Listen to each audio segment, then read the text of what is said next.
Salut à tous, c'est Clem. Aujourd'hui, on se retrouve dans une nouvelle vidéo vlog et comme à l'accoutumée, je vais lire un roman d'Ali Hazelwood. Alors, 2024, ça va être son année parce que il y a 2 livres d'elle qui sortent. Non, même 3, je crois. Il y a Checkmate en mars, il y a Love Theoretically en mai, je crois, et en septembre, il y a Bride. Enfin bref, ça va être son année. Et un roman qui ne va pas sortir, enfin qui ne va pas être traduit, c'est Lost to Love You. Et c'est pas vraiment un roman, c'est plutôt un recueil de nouvelles. Donc il y a 3 nouvelles sur le thème, encore une fois, avec des personnages qui sont dans le domaine de la science. C'est des petites romances trop mimi, etc. Enfin bref, du coup, j'ai investi, c'est-à-dire que je l'ai trouvé à 2 balles sur Vinted, donc 5 euros et quelques avec tous les frais, dans ce livre pour justement découvrir la plume originelle d'Ali Hazelwood en anglais, découvrir ses nouvelles, et du coup commencer à lire en anglais. C'est mon premier livre en anglais. Alors je vous avoue qu'il y a peut-être un petit peu de stress, et je ne m'attends pas à tout comprendre 100% des mots, bien évidemment que je vais manquer de vocabulaire, mais dans ce cas-là, je regarderai. Et je pense pas que ça va m'empêcher de tout comprendre, donc c'est un petit challenge. Et puis aussi, je vous tiendrai à la fois au courant sur mon niveau de compréhension, et aussi sur mon avis sur ces petites lectures, donc écoutez, c'est parti.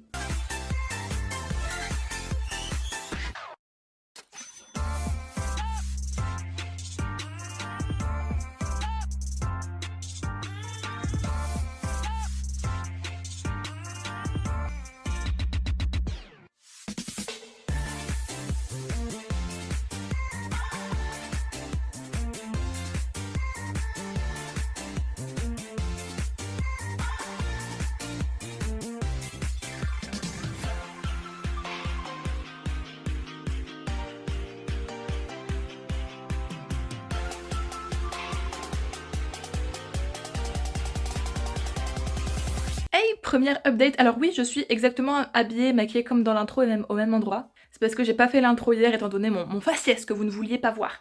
Donc là, j'ai quand même un petit peu avancé dans la première nouvelle qui est Under One Roof, je crois. Je me suis arrêtée avant le chapitre 6, c'est-à-dire page 63. Et pour l'instant, pour faire un point sur l'anglais, franchement, c'est là en fait, genre je comprends.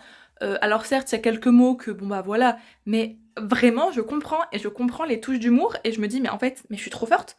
Et je me dis surtout, mais en fait, qu'est-ce qui va m'empêcher maintenant que je pense pouvoir lire des romances en anglais, de lire toute notre romance? Et genre d'avoir accès à un nombre de livres incalculables qui ne seront jamais traduits.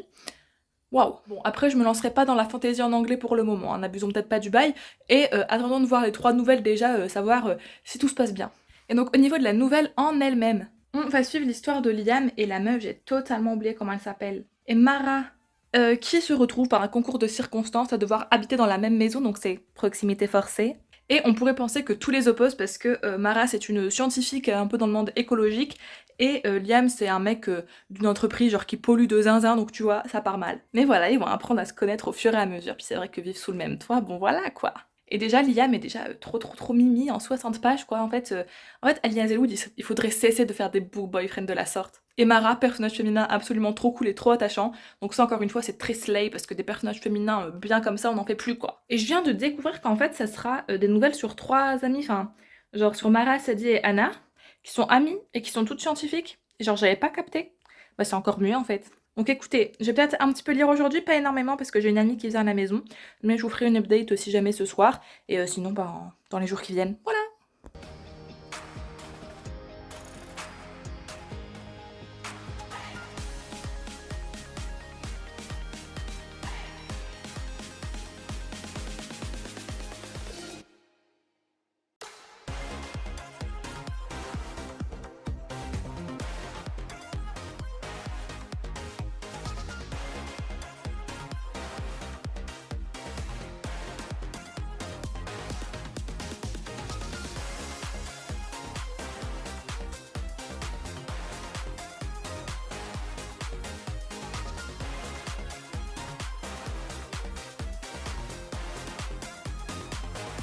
Et petite update parce que j'ai fini la première nouvelle qui était Under One Roof. Donc déjà, je me suis posée genre pour un quart d'heure et j'ai fini vraiment en un quart d'heure en fait. Le temps que je me suis accordé pour lire, c'est ce qu'il m'a fallu pour finir la nouvelle, donc je suis ravie. La première nouvelle, elle dure à peu près tout ça, si ça peut vous aider, même si peut-être que vous vous en foutez complètement. Et en gros, je suis arrivée au moment de la conclusion forcément, si j'étais proche de la fin. Genre l'admission du fait que, bon, ils sont attirés l'un par l'autre, et une petite scène olé olé Alors c'est la première scène olé olé que je lisais en anglais, forcément étant donné que c'est mon premier livre en anglais, je le rappelle. C'était plutôt marrant. Enfin, en fait, le truc très gaulerie. En fait, c'est toujours un peu gaulerie, j'ai toujours 8 ans et demi. Mais là, le fait de dire good girl. Après, le personnage masculin est vraiment un personnage genre super trop mignon en the day, genre. Il est à la fois trop mignon et trop hot, tu vois, donc bref, on l'adore. Liam le crack. Mara aussi une crack, donc franchement, une super première nouvelle. J'ai pas trouvé que c'était trop court, enfin, elle fait à peu près 122 pages. Donc certes, par rapport à un livre entier qui est une romance assez court, mais je l'ai trouvé suffisamment bien développé pour qu'on s'attache aux personnages et qu'on s'attache à leurs relations, tout ça. Donc franchement, c'est un énorme slay pour le moment. Encore une fois, au niveau de l'anglais, j'ai pas de soucis particuliers. Donc je vais pas commencer maintenant tout de suite, mais sûrement aujourd'hui, la deuxième nouvelle qui s'appelle Stuck With You.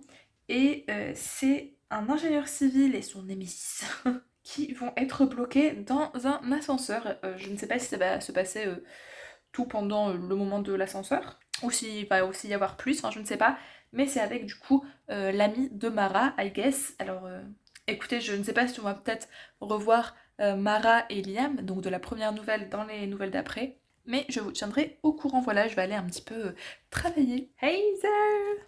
On est le lendemain et en effet hier j'ai un petit peu avancé, mais quand je dis un petit peu avancé c'est genre 4 pages, c'est genre un chapitre très court. Donc est-ce que je peux vous donner un avis sur la deuxième nouvelle? Bien sûr que non. Mais est-ce que je vais me mettre une petite session lecture de peut-être une quinzaine de minutes? Bien sûr que oui. Donc c'est parti, je sais pas si je vous fais un point après ou non, on verra bien.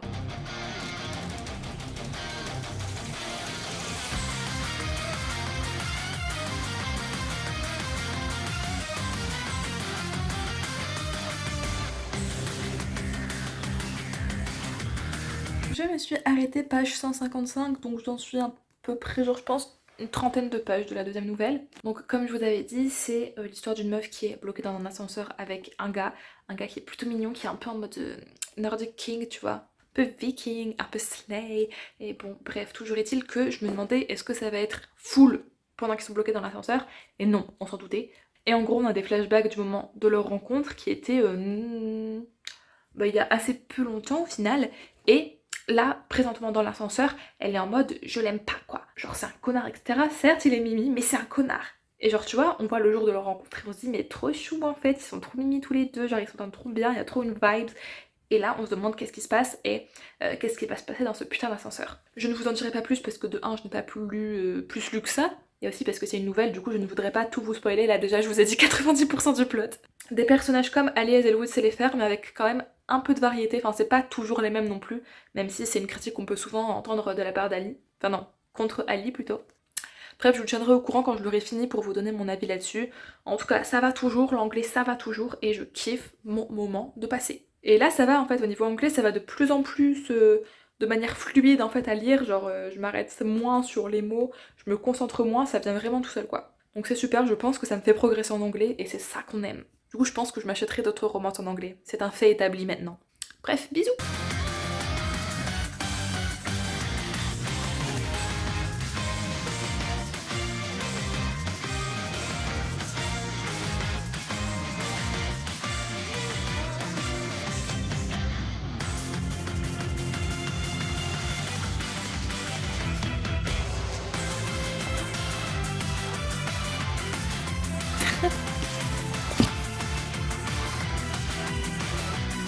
Yo! J'ai un peu avancé dans Lost to Love You, donc je viens vous en parler forcément, c'est le principe du vlog, hein, on le rappelle. Présentement là, je suis page 251, c'est-à-dire à la troisième nouvelle, donc je viens vous faire un petit débrief sur la deuxième. Alors j'ai préféré la première, déjà spoiler, mais celle-ci était très bien, sauf que c'est une trope que j'aime un petit peu moins, donc bon, proximité forcée au début, je me suis dit slay dans un ascenseur comme ça, sauf qu'on a surtout pas mal de flashbacks et tout ce qui s'est passé avant, de leur rencontre qui était un peu bref quand même. Et genre j'ai l'impression que leur coup de foudre il s'est fait un peu tout de suite et j'ai un peu du mal avec les histoires de coup de foudre, donc bref. Mais c'est surtout que tout part d'un quiproquo et ça me saoule un petit peu ce genre de choses. Mais bon, c'était quand même très bien d'accord, j'ai quand même été très divertie. Mais ouais, ça m'a pas dérangé de switcher de nouvelles, tu vois. Alors que pour la première, ça m'avait un petit peu plus fait mal au cœur. Et du coup, globalement, c'est deux personnes qui sont bloquées dans un ascenseur et il y a eu un quiproquo et du coup, ils ont arrêté de se parler en fait. Sauf que là, ils sont bloqués à deux, donc il n'y a pas le choix que de parler et de renouer les liens. Donc voilà, pas mal. Et la troisième histoire, J'en suis que vraiment au tout début et bah, pour l'instant, ça parle juste d'une meuf qui est, à la NASA et qui est en train de réaliser un peu «son rêve» entre guillemets, de travailler à la NASA dans un truc de Mars, tout ça, dans une section pour explorer Mars, enfin pas explorer Mars, mais en apprendre davantage du moins et ça nous dit qu'elle a pas toujours été très portée sur les études et du coup voilà, mais bon pour l'instant, on sait pas spécialement qui est l'intérêt amoureux. Ça a l'air d'être, un petit, rivals to lover, donc on verra bien ce que ça dit. En tout cas, j'ai hâte. Je sais pas si je vais continuer ce soir parce que je sors avec une pote, mais si jamais, je vous tiendrai au courant, sûrement à la fin du livre. Voilà. Bye bye!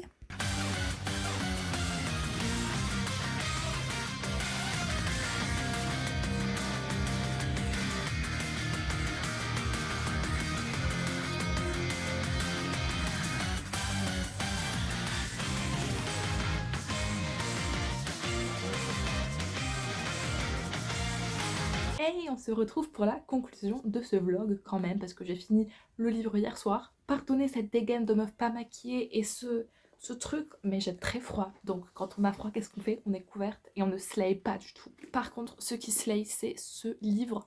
Donc je vous ai fait un petit bilan au fur et à mesure, donc vous avez vu que j'ai quand même bien aimé, mais on va parler de la dernière nouvelle et faire un petit récap. Bon, je sais plus ce que je vous avais dit sur la dernière nouvelle. Toujours est-il que, voilà, c'est un peu du coup un Rivals to Lovers, même si bon, la rivalité, on la cherche encore. Encore une fois, ça part un petit peu d'un malentendu, mais c'est un malentendu qui est plus compréhensible. Bon, je vais pas vous spoiler en fait, j'allais carrément vous dire ce qui leur tournait, mais je vais pas vous spoiler, parce que je vous invite quand même à lire ce livre. Si vous aimez bien les romances de Ali Hazelwood, ben c'est vraiment dans le même type en fait. Et du coup, ouais, niveau classement des nouvelles, je dirais la 1, la 3 et la 2. La 3 a été vraiment très bien aussi, j'ai beaucoup aimé. Mais en fait, le problème, c'est qu'elle arrive en troisième, je pense. Parce que le point négatif de ces nouvelles et du coup de ce roman, c'est que ça change pas en fait. On a l'impression de revoir, bon, la même histoire, peut-être pas, tu vois, mais le même genre de vibes 3 fois, le même genre de personnage 3 fois. D'autant plus que, bon, certes, on reconnaît la patte d'Ali Hazelwood, mais du coup, on reconnaît aussi les personnages d'Ali Hazelwood, qui sont aussi des personnages un peu typés The Love Hypothesis et Love and the Brain. Donc en fait, ça change pas de ouf. Mais si vous aimez bien Ali Hazelwood, bon, c'est quand même sympa à lire, tu vois. Mais ouais, ce que je reproche, c'est qu'il n'y a pas assez de diversité au niveau des histoires, du type de personnage. Genre les mecs, c'est toujours des gens grands, musclés, coco, un peu dark, tout ça, genre qui aiment la protagoniste depuis soit super longtemps ou soit depuis le premier coup d'œil. Et franchement, ça n'existe pas, ou du moins pas dans mon monde SVP. Bon, après, je dis pas non. Après, j'ai vu aussi les gens sur les verdicts qui disaient qu'il y avait un peu trop de scènes de fesses. Et c'est vrai, il y a pas mal de scènes olé olé. D'habitude, dans les romans d'Ali Hazelwood, il n'y en a pas tant que ça. Mais là, vu que c'est des nouvelles, t'en as une au moins à chaque nouvelle. Et des fois plus. Donc c'est vrai que c'est un peu redondant. Surtout quand la nouvelle, elle fait 150 pages.